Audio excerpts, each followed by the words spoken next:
Hello ladies, good morning fellow crafters. It's what day is it? It's a Wednesday, isn't it? Wednesday morning. Bit cloudy, quite a breeze, but we're getting a little bit of sunshine in between.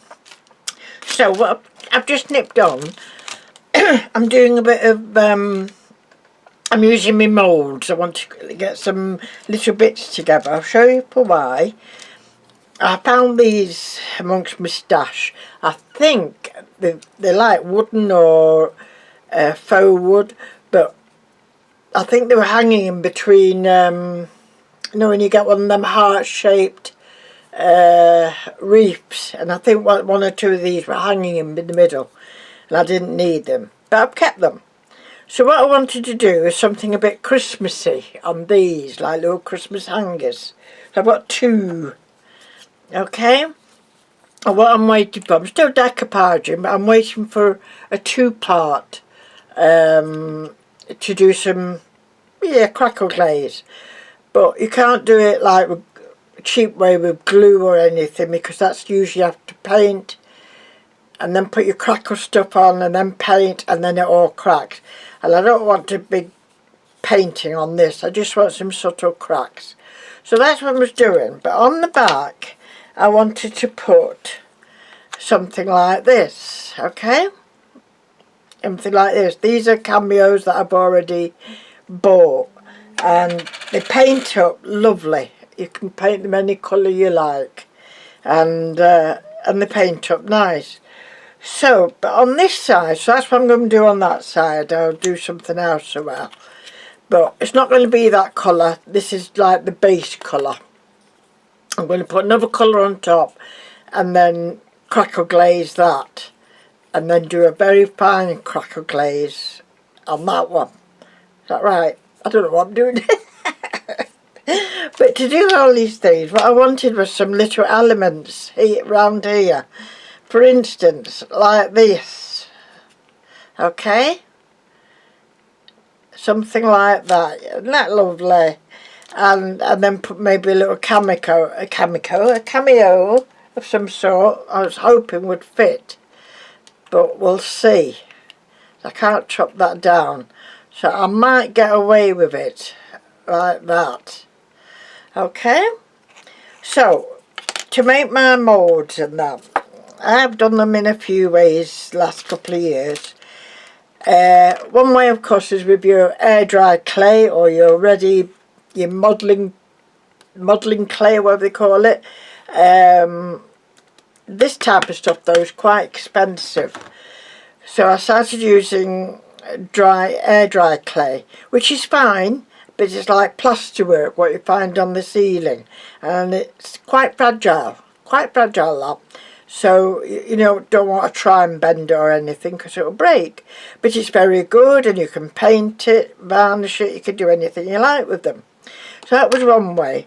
I think it was last year or maybe a bit earlier than that, I went on to using hot glue. So I don't know if you know, you can use hot glue in these things, in these moulds, okay? So this is a couple of samples of the hot glue. I mean, I've even done a big, that one, yep, a big cherub, okay? And they've got a little bit more give, and they're not quite as bulky, and all these little bits you can shave off or cut off if you want. And again, you could, that's done with the hot glue, you can tell because there's the back of it, and that's a little bit flexible, and you can paint it any way you like. So great for when you're doing angel wings or things like that. So that's that way. And then some time ago I was watching a couple of ladies, I can't remember their names, I watched that many videos, you know, but you can use this, which is seal it, okay? This is what you put in to seal the gaps between your shower and things like that, and your wash basin. So it's flexible, it has to be, you know, to join up the bath and the tiles or whatever. So, and you can put it on wood, It fills small holes and cracks and bonds to all metals, and it seals your shower. And that is only £1 from the pound shop. And all I do is squirt it. It's quite, and my hands have not got the grip they used to be. But basically that's all you do, is you fill that, I scrape it off, the excess, make sure every gap's filled. And I didn't even put anything inside it, you know, like I usually use corn flour, or you could use talcum powder or something to stop things sticking. But you don't even need that with this. It's absolutely smashing. And, you know, any excess, it does wash off. I'll pick off. And it comes out so easy. And as I say, that it's flexible. Where's a piece I've just put off? Here. This is one I've took off today. And as you can see, it's much finer. Much finer than that. Okay? If you look at the side of that. And then that. And plus, as I say, if you've got to turn it or move it slightly, you can do. Okay? Look, you could even stretch it out a little bit. And nothing's going to happen.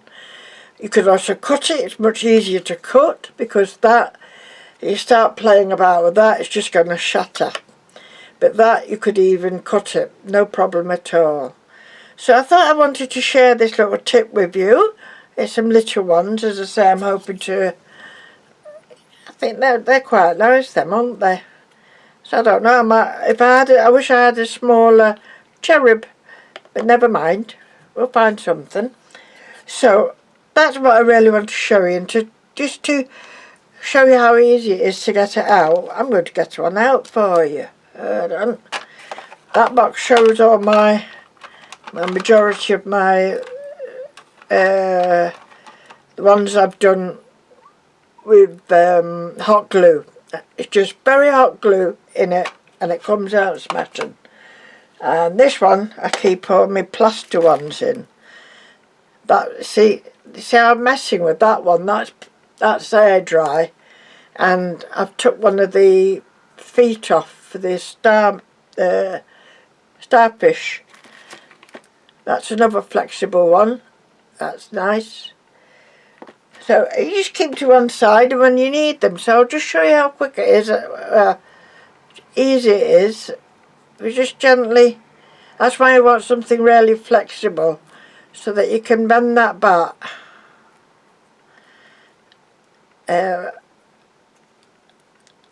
Bend that back. There we go. Look at that. That's how it comes out. Alright?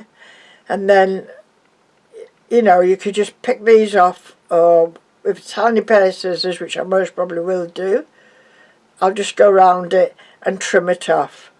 And then I can paint it, cut it, do anything I like. Now, when I've said to use this, it's the pillar, the bonding pillar.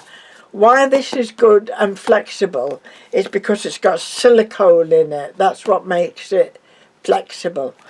If you use gulk, which you saw me using gulk on my house, my little blue house I made, I used just white gulk to make this snow on top of the roof. And it's fine for things like that. It's like, you know, like air dry clay when it dries. But it won't do these. I did pick it up by accident, or one different tube, and I tried it in, and it doesn't set, and it doesn't do anything, and it just breaks as you try and take it out. That's because there's hardly any silicone in here. It says it's flexible, paintable, but it's not quite the same. So if you're going to use this, you can buy silicone. I've got a tube somewhere, silicone in a tube from the ironmongers. So add silicone if you're going to use the decorator's gulk. Okay? But as I say, this one is fine. This one that says, somewhere on it, I'm sure it will say it's got silicone in it, or acrylic in it, to, I can't read it,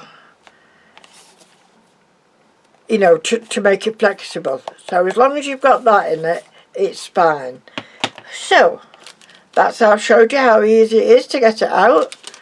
I might even just do one nice piece like that on the back. That would look nice when I've cropped that up and put something else around there. So that's what I've been up to early hours this morning. And oh, by the way, I'd leave it overnight as well. Leave it overnight to dry. It's going to come out and be good. Yes, there we go. Here's another one.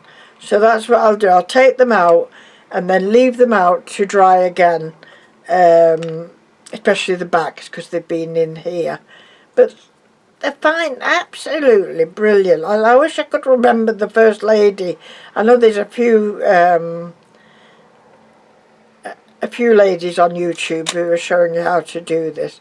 But in case you hadn't seen it, I thought I'd show you myself. Okay? So I'll come back to you when I'm doing something else. Bye for now. Stay safe.